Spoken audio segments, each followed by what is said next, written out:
Ya, bersama dengan rakan tugas Siti Mariam Mas Ayu di daerah Belait. Assalamualaikum, selamat pagi. Waalaikumsalam warahmatullahi wabarakatuh. Sarina dan Hani, selamat pagi diucapkan. Apa kabarnya hari ini? Alhamdulillah, kami dalam keadaan yang sehat, sejahtera pada pagi ini. Dan begitu juga kalau ingin kita mengkabarkan berkenaan dengan cuaca seawal pagi, memang cerah ya. Mudah-mudahan ini akan dapat melancarkan lagi urusan siapapun lah ya pada pagi ini khususnya. Mungkin ada yang dari bandar akan turun ke Belait dan begitu juga sebaliknya. Kita ingin mengetahui juga sebenarnya santai-santai kita ni berbicara. Bukan selalu kita ni berjumpa berinteraksi di Rampai Pagi ini cuma kalau bagi Mia ataupun Siti Mariam sendiri, apa antara lain yang dilakukan sebagai cara untuk menaikkan semangat ataupun motivasi diri? Salah satu soalan yang baik ya untuk ditujukan di awal pagi. Tepat. Sarina dan Hani. Bagi saya, untuk meningkatkan motivasi diri, saya sentiasa melihat apakah antara tujuan ataupun pencapaian yang ingin saya capai ataupun ingin saya lakukan untuk minggu hadapan, dan dengan mempersiapkan diri untuk tugasan yang akan datang, saya dapat membuat persiapan yang rapi dan juga dengan mengetahui apa yang akan dilakukan, tugas-tugasan yang akan dilakukan minggu hadapan dan juga bulan hadapan, mungkin kita menjadi lebih bermotivasi kerana kita mengetahui apa yang harus kita lakukan sekiranya kita mempunyai apa-apa kekurangan, sesuatu yang boleh kita perbaiki sebelum melakukan tugas tersebut. Itu menarik. Jadi bagi Siti Mariam, apa yang penting adalah dari segi intrinsik, bukan ekstrinsik, tetapi di dalam tujuan dan niat kita ni, kenapa kita ni melakukan sesuatu. Itulah yang dapat mendorong kita ni untuk melakukan beberapa pekerjaan ataupun bukan sahaja pekerjaan, tapi juga mungkin dari segi goals ataupun sasaran yang lain seperti untuk menuju ke arah kehidupan yang lebih sihat dan sebagainya. Terima kasih Siti Mariam atas perkongsian tersebut. InsyaAllah dapat memotivasikan kita ni untuk meneruskan tugas dan juga meneruskan kehidupan pastinya. Dan ingin mengetahui juga apa yang akan dikongsikan dari daerah Belait. Jadi kita serahkan kepada Siti Mariam. Silakan. Baiklah, terima kasih rakan setugas. Bismillahirrahmanirrahim. Assalamualaikum warahmatullahi wabarakatuh. Selamat pagi, salam sejahtera dan salam Jumaat buat semua. Alhamdulillah, bersua kita kembali menerusi lintas langsung dari daerah Belait di Rampai Pagi, dan di pertemuan kita ni hari ini, hari Jumaat 23 hari bulan Jun 2023 bersamaan dengan 4 Zulhijjah 1444 Hijrah.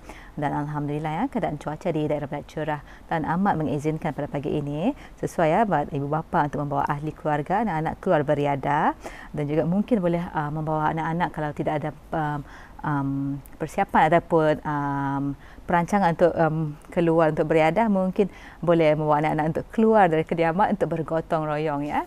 Ya, dan sini saya ingin kongsikan antara salah satu info semasa yang mana pemotongan sementara bekalan elektrik yang akan terjejas esok hari Sabtu 24 Jun 2023 dari jam 8 pagi hingga jam 4 petang. Dan gangguan sementara bekalan elektrik ini adalah disebabkan oleh kerja-kerja cut and join MV cable di stesen kecil elektrik industrial baru 2A Simpang 40 Tapak Perindustrian Ringan Kuala Belait, dan kawasan yang akan terlibat adalah Simpang 57, Simpang 114, Simpang 40, Jalan Setia Pahlawan dan kawasan perindustrian yang berdekatan di daerah Belait. Ya, sudah seterusnya kita ikuti sebuah bahan yang telah disediakan oleh rakan setugas untuk edisi pagi ini.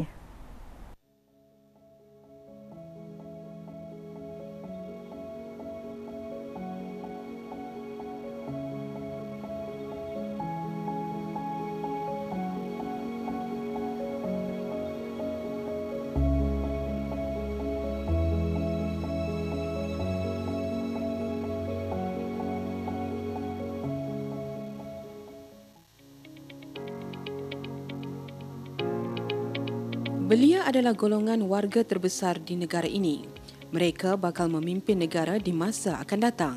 Usia belia itu sendiri merupakan waktu paling penting untuk dimanfaatkan bagi menentukan hala tuju masa hadapan masyarakat Brunei secara keseluruhannya. Justru itu, kita berharap ketika waktu belia inilah para belia harus menumpukan sepenuh perhatian, menimba pengetahuan dan kemahiran khususnya mereka yang berada di pusat-pusat pengajian, tidak kira di mana pun mereka sedang menuntut ketika ini. Penglibatan belia melalui aktiviti-aktiviti sukarelawan dan kemasyarakatan juga sudah menjadi satu fenomena sebagai satu langkah ke arah melahirkan belia yang berjiwa kental, saling bantu-membantu dan mempunyai semangat yang kuat.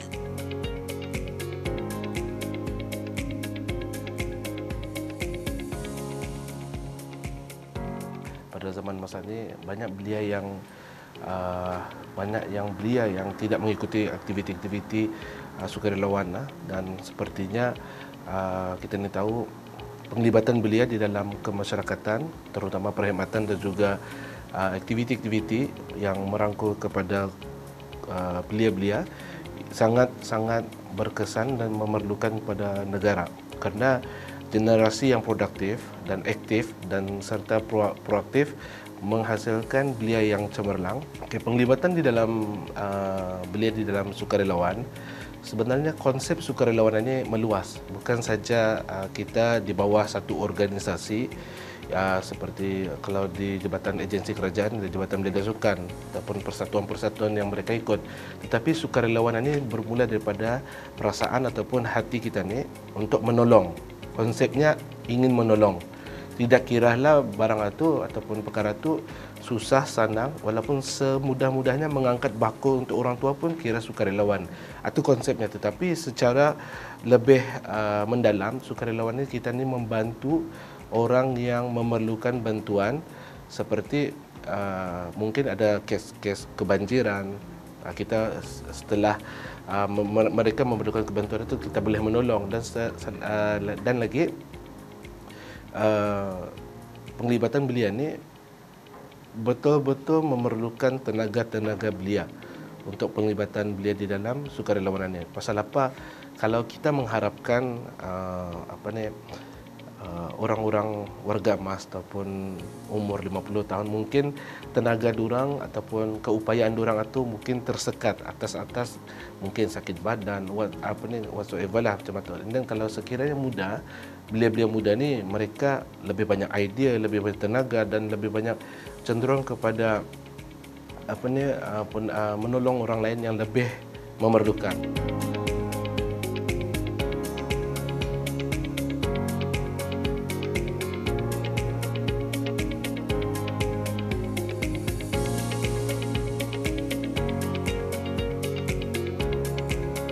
Pada belia-belia saya sarankan untuk ikuti dan mungkin secara sukarelawan bersuara. Okey, adakan suara dan gerakan. Maksudnya suara dan gerakan, jangan hanya bersuara tetapi tadi ada bergerak. So penggerakan ini salah satu efek juga. So jadinya kalau saya sendiri tadi bersuara, suarakan idea, suarakan pendapat kita ni, apa yang kita ni mahu, dan selepas itu tindakan dengan gerakan. Itu yang tadi saya harapkan di masa akan datang untuk menjayakan wawasan kita ni dalam 2035 nanti.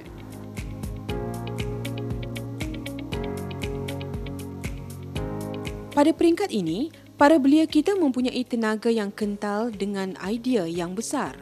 Justru itu, gunakanlah kekuatan dan kekentalan itu bagi mengukuhkan kemahiran dan kebijaksanaan. Belia yang mantap dan unggul adalah belia peneraju negara. Teruskanlah menabur bakti demi agama, bangsa dan negara Brunei Darussalam yang tercinta.